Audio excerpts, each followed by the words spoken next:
Good evening. It has been less than 2 weeks since NDP leader Carole James declared an end to all of the party infighting, and she told her dissidents to go back to work. That has not happened, and instead she is now gearing up for the political fight of her life again. James has called another emergency caucus meeting in the coming days to hold her rebellious MLAs, the so-called Baker's Dozen, accountable for their ongoing mutiny. But as James insists that she can pull the party back together and back from the brink, the MLA from Victoria Beacon Hill is facing some of the strongest backlash from her Vancouver Island colleagues. A&E's legislature reporter Shachi Carole joins us now with our top story. Shachi. Hudson, Carole James is calling the dissent unacceptable and a threat to the party's very existence. The dissidents say that out of everyone, they are the real Democrats of the new Democratic Party, and neither side is prepared to back down.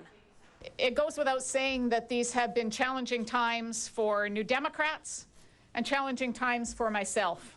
Carole James says she will meet the latest challenge to her leadership. Flanked by her own gang of supporters, the NDP leader is not quitting. Instead, she's setting out an ultimatum to those who would see her go at a caucus meeting expected this weekend. Every MLA will be held accountable for their behavior.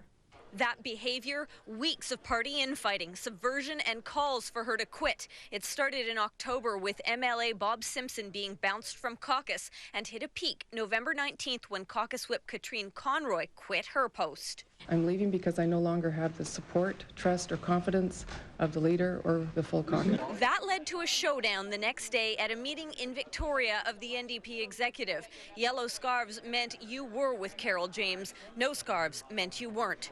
13, the so-called Baker's Dozen, were not. Among them, MLAs Lana Popham, Leonard Krogh, Doug Routley, and Claire Trevena from Vancouver Island. Jenny Kwan from Vancouver. She survived that confidence vote. Get on with the work that we have to do, and I expect that members will do that. What if they don't? I expect members will do that. What if they don't? I will expect members to do that. But yesterday, Kwan was slamming the leader again. We need to have party renewal, that we need to have a democratic process in place, and to allow for a one-member, one-vote leadership convention. That's not acceptable to me.